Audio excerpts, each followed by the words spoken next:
চট্টগ্রাম মহানগর ছাত্র দলের সাবেক যুগ্ম সাধারণ সম্পাদক সাইফুল ইসলাম সাইফের পক্ষে আমিন শিল্প অঞ্চল ৪৩ নং সাংগঠনিক ওয়ার্ডের বেলতলা এলাকায় ঈদ উপহার বিতরণ করা হয়েছে। মঙ্গলবার দুপুরে পবিত্র ঈদ উল ফিতর উপলক্ষে চট্টগ্রাম মহানগর যুবদল নেতা মোহাম্মদ মাসুদের ব্যবস্থাপনায় গরিব দুস্থ মানুষের মাঝে শাড়ি, লুঙ্গি ও পাঞ্জাবি বিতরণ করা হয়।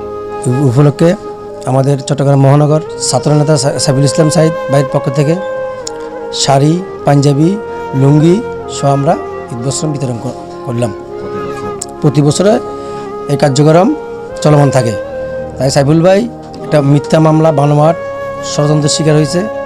তাই আমাদের দেশ নায়ক প্রধানমন্ত্রীর কাছে আবেদন জানাচ্ছি, অতি শীঘ্রই সাইফুল ভাইকে মুক্তি দেওয়া হোক। আমিন শিল্প অঞ্চলের সাধারণ জনগণের পাশে সবসময় সাইফুল ভাই থাকে। এবারও উনি জেলখানায় থাকা অবস্থা আমাকে নির্দেশ দিছে, তুমি সাধারণ জনগণের পাশে থাকো। আমি সেই হিসাবে থাকতেছি। তার একটা মানে প্রধানমন্ত্রী উনি যখন যেভাবে সন্ত্রাস, চাঁদাবাজ যেভাবে ঘোষণা দিয়েছে, আমরা চাই সন্ত্রাস, চাঁদাবাজ মুক্ত সমাজ চাই। আর আপনারা জানেন একটি কুচক্রি মহল বলতেছে যে সাইফুল সবুজ তার বাহিনী নাকি এই এলাকায় চুরি ছিনতাই করে। আসলে এটা কি মিথ্যা। তাদের কোনো বাহিনী নাই।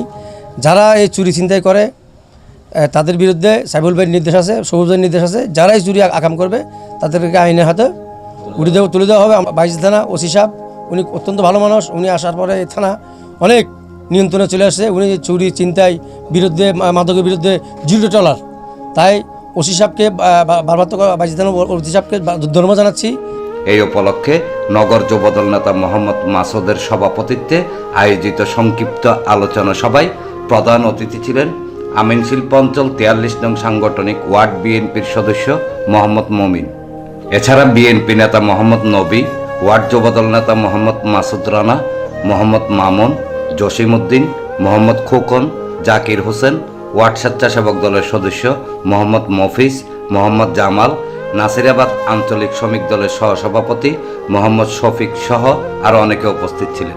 সাইফুল ভাইয়ের পক্ষ থেকে মাসুদ ভাই নিয়ন্ত্রণে আমরা এগুলা পরিচালনা করতেছি। আজকে সবার হাতে হাতে আমরা ঈদ উপলক্ষে এগুলো দিতেছি। আজকের এই সময় হয়তো আমরা সাইফুল ভাই যদি এখানে থাকতো, এই শুভেচ্ছা অনুষ্ঠান এগুলো সব ওনার মাধ্যমে করা হয়তো। অতি সত্ত্বর তদন্ত করি তাদেরকে যেন মুক্তি দেওয়া হয়। সাইফুল ইসলাম সাহেব ভাইয়ের মিথ্যা মামলাগুলো অপসারণ করার জন্য জনাব তারেক রহমানের কাছে আকুল আবেদন জানাচ্ছি। ইমদাদুল হক ইমন, প্রগতি 24 টিভি।